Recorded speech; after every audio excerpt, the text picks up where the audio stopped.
Fala galera do canal WWE em geral, aqui é o Zezo trazendo pra vocês mais um vídeo. Galera, sejam bem-vindos a mais um podcast para falarmos sobre um show da WWE, nesse caso é o show do Monday Night Raw. Então sem mais delongas, deixa seu like e se inscreva no canal se você ainda não é inscrito. E vamos nessa! Bom, essa semana já foi aberta ali então logo no início do show com a storyline ali do título universal e de duplas do Raw, que iria ter a assinatura de contrato do Braun Strowman, desafiante ao título universal e campeão de duplas, contra Seth Rollins, campeão universal, seu adversário do Clash of Champions, e campeão de duplas, seu parceiro do Clash of Champions também. E eles iam assinar esse contrato, né? O Michael Cole estava sendo moderador ali então da assinatura e perguntando, né, como que eles iriam conseguir se relacionar ali, sendo parceiros e depois adversários. E aí o Seth Rollins disse que ele está um tanto acostumado com essa situação, porque ele já lutou já no passado 2 combates em uma noite só, defendendo 2 títulos, né? E que no Clash of Champions ele vai conseguir algo histórico, ele vai conseguir sair com os 2 cinturões, lutando 2 vezes. E aí o Braun Strowman foi lá, fez uma brincadeira, discordando ali que isso iria acontecer, que ele ia tirar o título do Seth. Meio que ele não estava demonstrando muito estar se importando com o título de duplas ali. Desde o começo ele vem fazendo isso, né? Só que aí, então, logo eles já são interrompidos pelo The Club, né? Pelo OC ali. O Luke Gallows, o Karl Anderson e o AJ Styles, campeão americano. E aí o AJ Styles vai e começa a debochar ali dos dois, tentando colocar um contra o outro, como já era de se esperar. Dizendo que essa conversinha aí é mole, de que os dois conseguem ser parceiros e depois adversários, não tem como. O que tá acontecendo com o Braun Strowman ali, tá muito florzinha. E no fim das contas ele também reclama de o Bob Roode, ou Robert Roode, como você prefira falar, e o Ziggler ali irem enfrentar ali o Seth Rollins e o Braun Strowman pelo título de duplas e não o The Club que merecia aquilo, né? E aí rola uma pancadaria logo depois disso ali, todos eles começam a lutar, só que antes o AJ Styles tinha pegado o contrato e rasgado. E esse contrato era do título universal ali do Seth Rollins contra o Braun Strowman, né? Ele meio que rasgou ali o contrato antes que o Braun Strowman assinasse, e então por enquanto não está oficializado. E aí no meio da confusão apareceu o próprio Bob Roode ali e o Ziggler para atacarem ali o Seth Rollins e o Braun Strowman. Foi até estranho, né? Porque o AJ Styles tinha falado deles, eles vêm ali para fazer também essa ajuda, entre aspas. E deram aí uma surra neles. E aí depois, mais tarde, também ficou lá estipulado que o Stone Cold, semana que vem, vai estar no Raw. E ele vai estar lá como moderador da assinatura de contrato do Seth Rollins e do Braun Strowman. Então foi isso.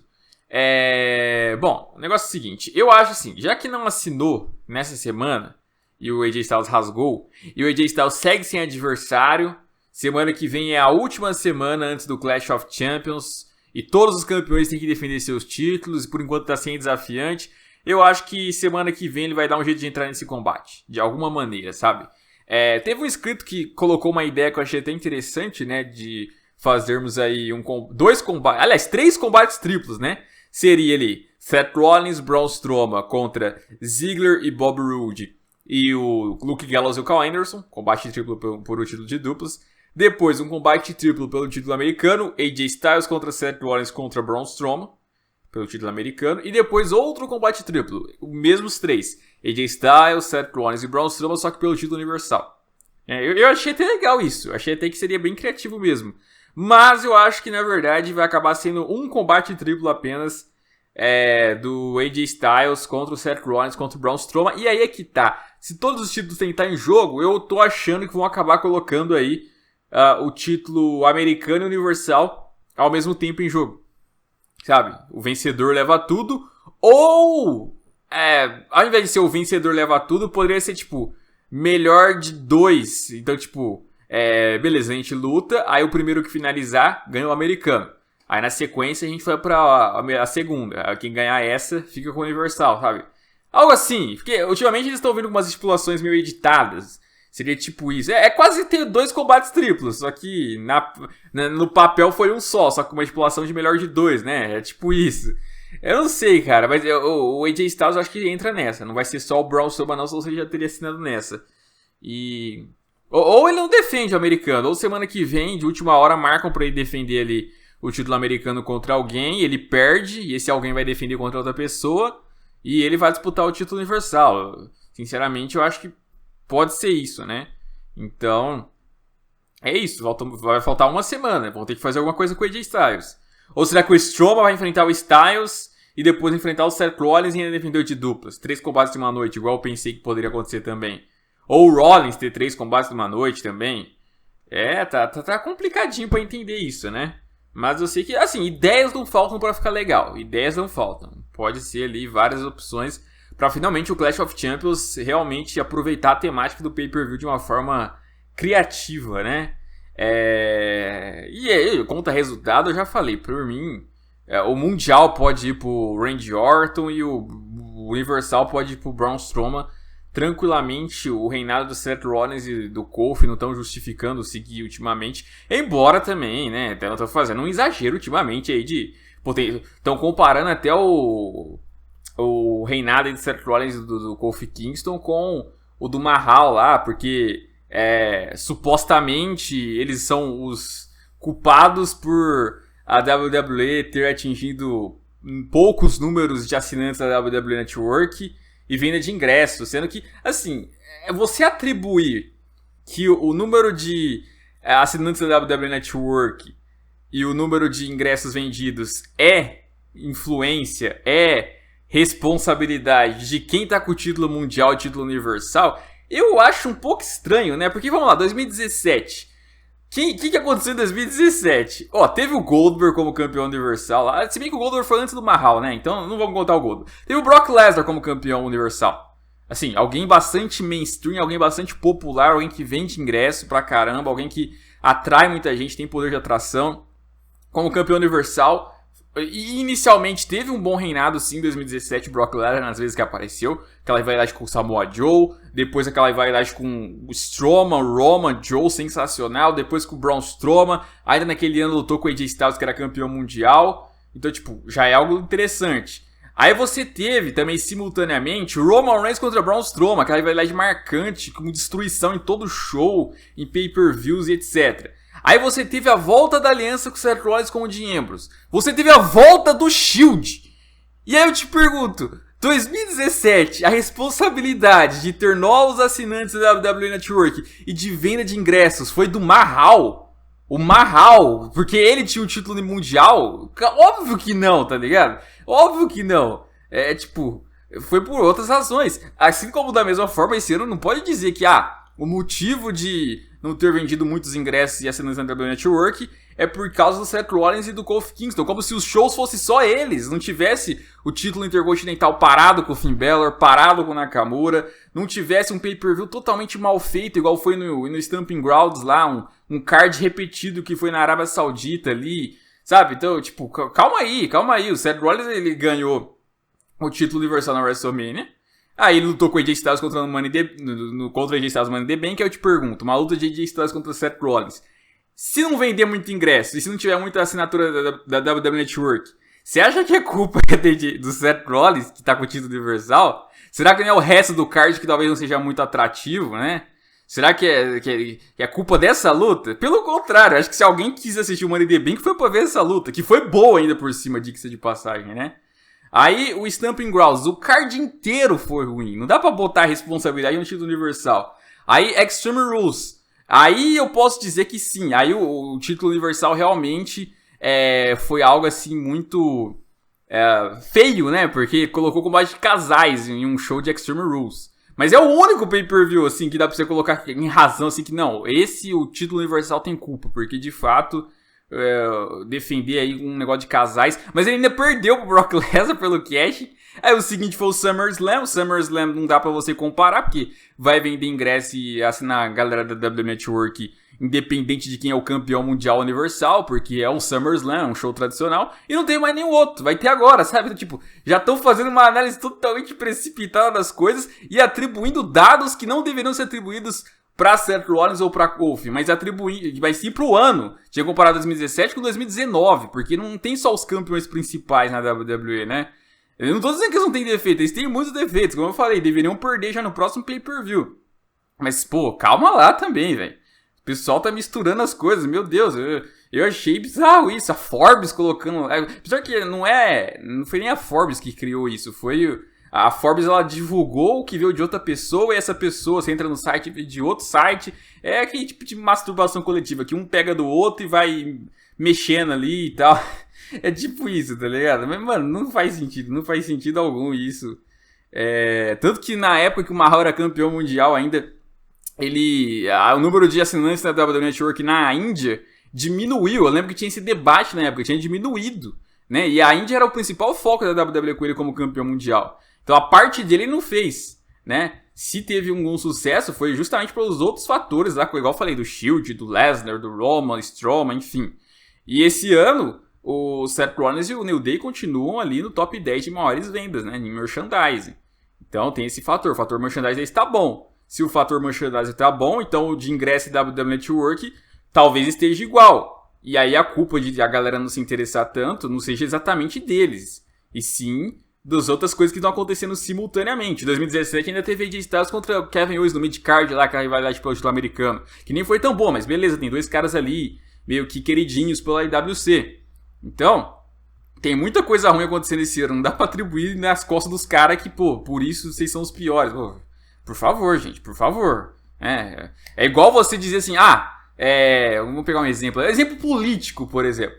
Esse ano o número de crimes aumentou, logo a culpa é da polícia. Pô, pera aí, a culpa é da polícia, mas você tem que ver as leis. E se esse ano teve mudanças de leis onde a punição para crimes, para roubos diminuiu, ou não é preso mais, é solto no dia seguinte, ou agora os policiais não podem andar mais armados. Pô, que culpa tem os policiais? Nenhuma.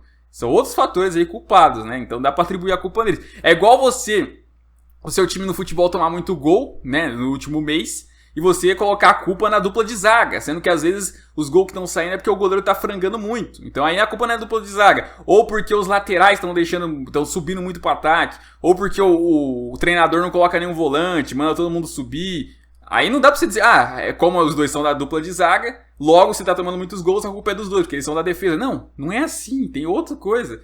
Então, é assim, é exagero já o que a galera tá fazendo com o Seth Rollins e com o Kofi Kingston. Tem muita coisa pra criticar neles, mas vamos criticar as coisas corretas, não vamos criticar a coisa que, meu Deus, agora daqui a pouco eles vão ser culpados se acontecer coisa no NXT, falir. Peraí, gente, peraí. E é curioso acontecer essa coisa com o Seth Rollins, justamente numa época que ele começou a rebater muita galera da IWC, né? Que ficava criticando a WWE. Quando ele começou a fazer isso, nasceu mais hater ainda dele. É curioso. Até então ninguém falava nada disso, sabe? É interessante muito observar. Porque como eu falo, quando é questão política, questão esportiva, a galera sempre nota ou repara quem que tá criticando, quem que tá falando, se não é fulano que, por exemplo, no futebol torce pra tal time, na política se não é fulano que é de tal lado, que já foi filiado a tal partido, mas chega no wrestling, acreditam em tudo que fala, não tem tendência nenhuma, né? Então, calma aí, vamos com calma, né? Mas como eu disse, por mim podem perder os dois aí, não tem problema algum, acho que já deu, a caminhada dos dois tá ótima. O Seth Rollins tinha que recuperar do Lesnar, porque o Lesnar não tinha condições de ser campeão, não dava mais, ele part-timer, mas também não significa que tem que seguir como campeão por mais tempo. Pra mim, Braun Strowman poderia ser o vencedor dessa. Aí depois, no backstage, tem até algo esquisito lá, o Cedric, ele tinha ficado no backstage lá, sendo entrevistado, e de repente foi atacado pelo OC de novo, e o OC deu uma surra nele, e é isso. Foi muito aleatório, o Cedric levar uma surra do OC, ele não fez nada pros caras, mas ok, né? Tá bom, o Corbin agradece. Na sequência a gente teve lá um combate de duplas do Bob Roode, ou Robert Roode, junto com o Dolph Ziggler, lutando ali contra o Zack Ryder e o Kurt Hawkins, e eles ganharam ali para se prepararem mais uma vez pro Clash of Champions. Eu sinceramente até hoje não entendi essa união de Kurt Hawkins com o Zack Ryder, pra que fizeram isso, mas tá, né, perderam mais uma, e o Bob Roode e o Ziggler, eu acho ainda que vão ser os campeões no Clash of Champions, a não ser que entre o OC, a não ser que entre o The Club, aí já fica dividido já aí se o Strowman e o Rollins vão realmente conseguir sair, aliás, vão conseguir perder para esses dois, talvez perca ele pro The Club, Se bem que eu acho que eles teriam mais chance que o The Club. Eu acho eles mais over, mas talvez não. Bom, aí depois a gente teve a entrada da Lacey Evans. E logo na entrada ela foi interrompida ali pela Natália. E a Natália atacou ela ali do nada e foi por dentro do ringue. E tipo, foi muito aleatório isso porque a Natália até semana passada tava em rivalidade com a Sasha. Tava ali dando uma de coitadinha, parecendo ser a face da história. E de repente na semana seguinte ignora tudo o que aconteceu. E já começa a agir como se fosse uma heel em cima da Lacey Evans que não fez nada pra ela. E a Lacey Evans que é a heel ali agindo como se fosse uma babyface. Foi muito esquisito. Só que no meio da luta não. No meio da luta ela roubou. Ela jogou um lencinho ali na Natália. Mandou um soco ali na Natália. E ganhou a luta. Tipo, foi bem aleatório isso. Esse combate, esses ataques. Mas ok. Vitória da Lacey Evans. Legal. Espero que a Lacey Evans realmente aí volte bem nesse segundo semestre. E é alguém aí que tem muito potencial na WWE. Já começou ali disputando o título, né? Suas primeiras rivalidades. Então mostrou aí que a WWE tem interesse em se investir nela, porque já desde o começo quis tratar ela com importância. Agora precisam trabalhar ela ali sem ter títulos para ser envolvida, né? Pelo menos por enquanto. Vamos ver se eles conseguem. Na sequência, falando em títulos, a gente teve ali a presença da Becky Lynch, né? A Becky Lynch ali, o The Man, presente também no show do Raw, para falar ali sobre a Sasha Banks lá, dizendo que a Sasha Banks falou muita besteira na semana passada e que ela tinha que aprender muito ainda com ela ali. Se ela realmente queria causar impacto, tinha que aprender com ela, né? Porque foi o que ela fez no ano passado. E aí a própria Sasha Banks ali interrompe a Becky Lynch mais uma vez ali com uma roupinha que a Sasha Banks nunca tinha usado, né? E é interessante, só é fazer heel turn que a pessoa muda tudo. Muda cabelo, muda as expressões, o corpo, a roupa. Eu não sei porque a WWE insiste em fazer face genérico. E nos heels, às vezes, ela trabalha mais. Eu não sei se é impressão minha, se é eu que gosto de heel, mas eu noto isso às vezes. Enfim. E aí a Sasha Banks foi ali e detonou a Becky Lynch, né? Ela disse, por exemplo, que como a Becky Lynch tinha dito que ela tinha que ser igual a ela, né? Igual a Becky. Isso é engraçado porque a Becky só virou o que ela virou porque a Nia Jax quebrou o nariz dela, né?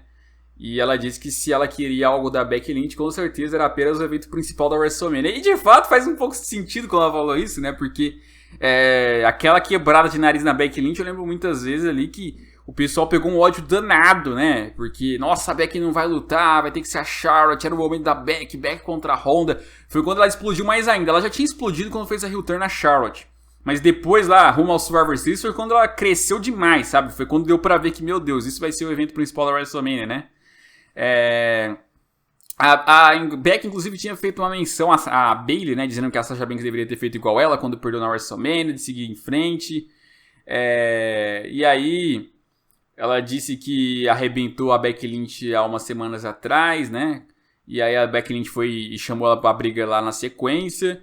A Sasha Banks disse que a Becky não entende nada, né? E que ela não vai fazer algo na frente daquele público ruim.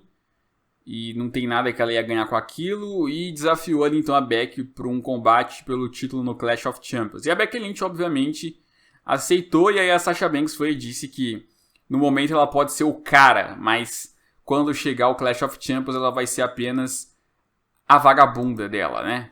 A vagabunda do The Boss. Enfim. É isso, né? A chefona contra o cara no Clash of Champions confirmado. Daqui a pouco a gente vai falar melhor sobre isso, né? Mas eu gostei novamente da forma como a Sasha Banks se expressou, as palavras que ela utilizou. E é isso, meus amigos. Eu achei estranho, né? Porque no Canadá a Sasha Banks ela atacou a Natália em pleno Canadá e o pessoal adorou. Aí no caso, nos americanos, eles continuam idolatrando a Becky e a Sasha Banks eles vaiam muito, né? Então eu achei um pouco estranho isso. Apesar do evento principal eles terem gostado do que a Bayley fez, ao mesmo tempo eles não curtiram muito a Sasha e ainda curtem muito a Becky, né? É estranho. Mas americanos, né? Enfim, aí depois a gente foi lá pro torneio King of the Ring. Baron Corbin, então, iria enfrentar ali o Cedric Alexander. E ele tá brincando com a sorte, né? Ele de novo foi lá relar no trono, foi dar uma de rei ali antes da hora. Mas foi com o combate com o Cedric. Era um combate que ele era o favorito a vencer. Poderia acontecer uma zebra ali, que talvez seria a vitória do Cedric, que recentemente até chegou a vencer o Drew, então nunca se sabe. Mas o combate foi bom, o combate foi equilibrado ali. O Corbin, quando ele tem um cara ali, um adversário que é muito talentoso e a WWE dá tempo, as lutas rendem até. Foi assim também com o Kalisto, aquela vez eu lembro muito bem naquele TLC. Foi assim com o Ziggler, foi assim com o AJ Styles. E principalmente naquele combate triplo que teve em 2016, foi isso? Corbin, Ziggler e Styles, acho que foi algo assim. E agora de novo aí com o Cedric, foi legal também essa luta. Mas o Baron Corbin levou a melhor, o Baron Corbin com o End of Days ali derrotou o Cedric Alexander.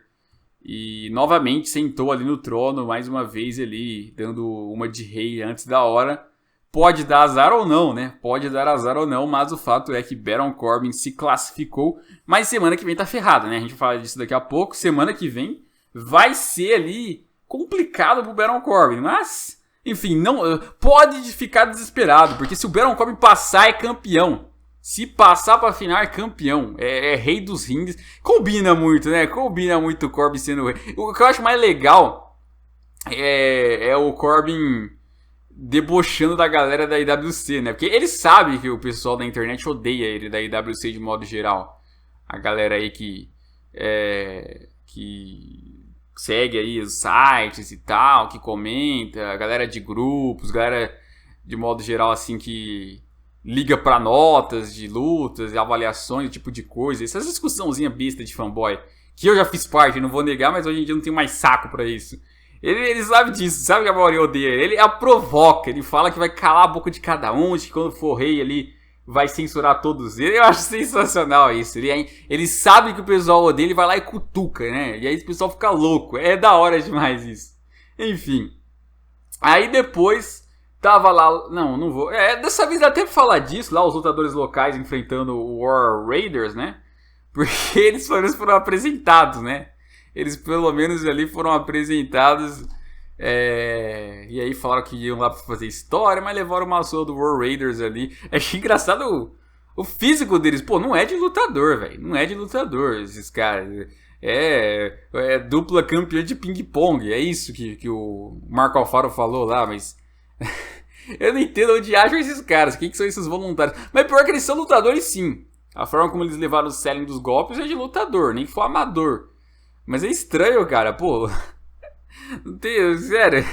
É muito esquisito, mas ok, né? Depois a gente foi lá então pro outro combate do King of the Ring. Samoa Joe contra Ricochet, né?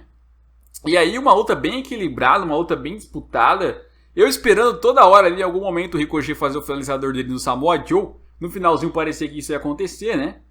Só que aí o Samoa Joe consegue derrubar ele. E os dois caem da terceira corda ali, mais ou menos. E um com o braço em cima do outro. O juizão faz a contagem, termina a luta. Só que os dois ali, então, estavam com o braço um em cima do outro. Não deu pra definir um vencedor. Ele foi lá, pegou o fone, começou a conversar ali com o VAR. E aí, disse pra eles terem calma, que os dois ali saíram vitoriosos. E que eles vão decidir quem venceu de fato. E aí os dois ainda brigaram após a luta ali. O Ricochet e o Samoa Joe saíram pra porradaria. Mas, enfim, nada a acrescentar. E depois foi dito lá pro Baron Corbin, inclusive, que em vez de os dois terem perdido, os dois venceram, na verdade. Então os dois estão classificados. Logo o Baron Corbin vai ter que ter um combate triplo contra Ricochet e Samoa Joe. E foi bizarro isso, tipo, como que alguém vence um combate, dois caras vencem um combate que só tem dois, sabe? Tipo, não tem como, ou vence um ou vence outro. Se não venceu, deu empate. Então aí faz de novo, mas os dois venceram, tipo, não fez o menor sentido isso, que decisão maluca, que negócio mais mandrake, né? Mas, pensando agora, eu acho que se o Baron Corbin enfrenta o Ricochet, eu acredito que ele vence limpo não, porque o Ricochet ele passaria pelo Samoa Joe, igual já passou antes, ele passou já pelo Drew recentemente, ele já passou até pelo AJ Styles recentemente, passou na outra, tipo isso. E aí, eu acho que ele passaria pelo Corbin. O Corbin teria que roubar muito pra passar pelo Ricochet nessa semifinal. E o Samoa Joe enfrentando o Corbin também seria difícil pro Corbin. Mas, sendo um combate triplo, ele tem chance, porque aí divide tudo ali, né? Ele pode ser aquele Baron Corbin raiz, de aproveitar a brecha. Na hora que, sei lá, o Samoa Joe faz um coquina cut ali no Ricochet, ele aproveita e joga o Ricochet pra fora. Aliás, joga o Samoa Joe pra fora. Ou o Ricochet faz o finisher dele no Samoa Joe, ele vai e joga o Ricochet pra fora e faz contagem no Samoa Joe, sabe? Ele pode ter essa estratégia. E ele vai pra final. Eu gostei até da ideia de fazer combate triplo em King of the Ring. Só achei bizarro a forma como eles justificaram isso. De dar empate. Quer dizer, dar empate não. D2 vencer 2. Mas é até legal porque fica um pouco menos previsível, né? Fica mais diferenciado das outras edições ali. Você tem um combate triplo pra decidir tudo. Mas eu acho que as chances do Corbin até melhoraram com isso. Eu acho assim, se fosse pro Ricochet vencer... Ele ia ter vencido o Samoa Joe e depois teria vencido o Corbin semana que vem. Se teve triplo é porque eles querem que um heel vença. Eu acho que é assim. Então pode ser o Corbin ou pode ser o Joe. Um dos dois eu acho que vai acabar vencendo semana que vem. Eu tô zicando todo mundo, é capaz de dar Ricochet também. E não dá nem Joe nem o Corbin, mas eu acho que é isso, né? O sonho tá vivo, o sonho do Corbin tá vivo, enfim. Aí depois a gente teve também lá a Casa Divertida dos Vagalumes, né? Com o Bray Wyatt ali, e teve ali a presença do Vince McMahon durante essa casa divertida, né? Porque o Bray Wyatt tinha feito uma menção ali ao Finn Balor antes, dizendo que mandou ele pra longe. Mas aí o Vince McMahon apareceu ali, né? Falando que, como assim, Bray Wyatt? Você enfrentando Braun Strowman e Seth Rollins no Hell in a Cell? Você não pode fazer isso, eles são os dois queridos da empresa. E aí o Bray Wyatt, calma, eu sei do que vai te acalmar aqui. Aí foi, pegou ali umas notas de dólares ali, né? Pegou um dinheirinho ali e ficou fingindo que ia dar pro Vince como se fosse um cachorrinho ali. E aí finalmente colocou na boca do Vince um dinheiro ali, o Vince engoliu. Enfim. E aí depois ele foi ufa. E foi disse ali sobre o Seth Rollins e o Braun Strowman, dizendo que eram dois babacas. Aí depois veio a turma dele ali, ele apresentou a turma dele. De vez em quando apareceu o ratão ali dizendo socorro. E enfim, e aí no final eu achei bem interessante, né? Porque mencionaram esse negócio de ele enfrentar Strowman ou Seth Rollins no Hell in a Cell pelo título universal. Já, antes disso, já teve rumores de que tá agendado para a arena local ele enfrentar o Seth Rollins. E no final ele disse: nos vemos no inferno. Ou seja, no Hell. Hell in a Cell. Nos vemos no Hell. Tipo, entendeu a referência? Ele tá querendo dizer que ele vai ver o campeão universal, pode ser o Seth Rollins, pode ser o Braun Strowman, quem sabe seja até os dois, no Hell in a Cell. Será que é isso? Será que teremos Bray Wyatt contra alguém no Hell in a Cell pelo título universal? Será? E pode ser até que ele cause uma interferência nesse Clash of Champions, né? Porque, igual eu falei, semana que vem já é a última. Dificilmente vai fazer um combate com alguém. Então, ele pode... A participação dele pode ser uma interferência numa luta do Seth Rollins com o Braun Strowman, por exemplo. Aí justificaria ele aparecer lá, né? E justificaria... Assim, não faria nem o Seth Rollins vencer o Strowman, nem o Strowman ou o Seth Rollins. Protegeria os dois, né? Com a interferência do Bray Wyatt. E renderia uma rivalidade entre os três. Pode ter sido um indício disso. É que assim, seria um spoiler o que ele fez nesse show, né? Porque, pelo menos pra mim, ficou meio óbvio que ele fez essa referência, né? Então, o pessoal poderia estar esperando por isso mesmo. Eu acharia até legal, sinceramente. Apesar de não achar muito que combina, assim, com o Bray Wyatt disputar títulos e personagem dele. Mas, ao mesmo tempo, pode dar certo. Ao mesmo tempo, a WWE fazendo isso demonstra que quer investir realmente nele. Se já quer colocar ele no main event. Então faz sentido. Enfim, mas é isso. A gente teve também um combate do Cesaro contra o The Miz, né? Onde o The Miz venceu ali, um combate meio curto. E o Cesaro com mais uma derrota. Engraçado, né? Ele teve no NXT TakeOver UK nesse fim de semana. Teve um combate lá que foi interessante. Ele foi bem querido lá. Eu pensei que ele poderia ficar por lá, ou pelo menos ir pro NXT a hora que vai ser televisionado, né? Seria uma boa opção pra ir pra lá, eu acho. Assim, pra mim, o Cesaro é boa opção em qualquer lugar que tiver, mas tem que ser bem aproveitado, né? No main roster tá difícil. Então, quem sabe no NXT ele consiga. Ele poder, eu vi muita gente comentando, né? Imagine Cesaro contra o Walter, lá o campeão que tá dominando lá, o imperador. Poderia ser o Drew também, combinaria o Drew. É que o Drew eu ainda vejo muito potencial pro Drew no main roster, cara. Dá um pouco de desânimo também, você fala, o Drew vai ter que ir pro NXT, sabe? O Drew sim, eu acho que é produto para main roster, só é mal aproveitado. O Cesaro também é, só que, assim, depois de tanto desgaste de derrotas, eu acho que só o NXT mesmo pra salvar ele, né? O Drew ainda acho que dá pra salvar, mas fazer o quê? Seria uma opção legal pra ele. O Miz que vai enfrentar o Nakamura já tá confirmado. E sobre ele eu falo no SmackDown então, né? Aí o evento principal, né? Alexa Bliss e Nikki Cross contra Bayley e Becky Lynch. A Sasha Banks no começo da luta já apareceu ali então pra dar umas bisoiadas, pra ficar observando a luta. Assim, eu imaginava que de fato ia acontecer alguma coisa diferente, porque eles não colocam muito main event feminino. Se iriam colocar ainda um combate de duplos assim que parecia um tanto... para encher linguiça, podemos dizer assim, sem querer dizer mau sentido, né, encher linguiça, enfim. Mas eu esperava que, sei lá, a Sasha e a Bayley ali iriam se desentender, iriam se bater, ou as duas iam se unir, eu tava imaginando algo assim, e foi a segunda opção, né, a Sasha Banks interfere, ataca ali a Becky Lynch, pega uma cadeira, a Bayley aparece, demonstrando ali que não queria que a Sasha Banks atacasse a Becky. Só que a Sasha vai e fala, ué, por quê? Você tá louca? Nós somos amigas, e o que você vai ganhar ajudando a Becky Lynch? E a Sasha dá aquela risadinha, tipo, você tá certa, toma! E manda a cadeirada pra cima ali da Becky Lynch. E o pessoal na arena gritando, yes, yes, yes, yes, yes, né? Curtindo pra caramba, porque é a Bayley tomando uma atitude de heel. A Bayley, a menininha, a garotinha Bayley, a do bem ali, a...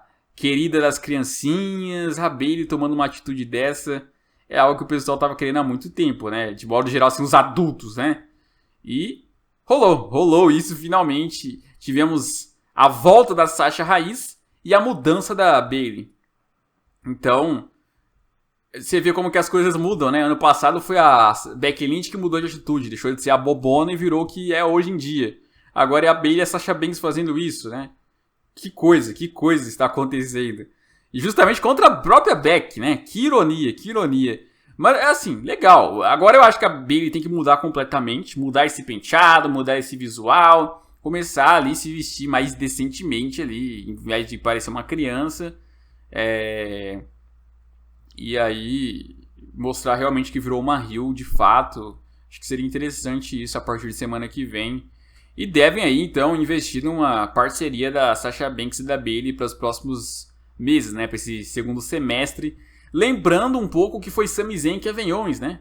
Sami Zayn e Kevin Owens também foi desse jeito. Um começou e o outro foi na onda e entrou nessa.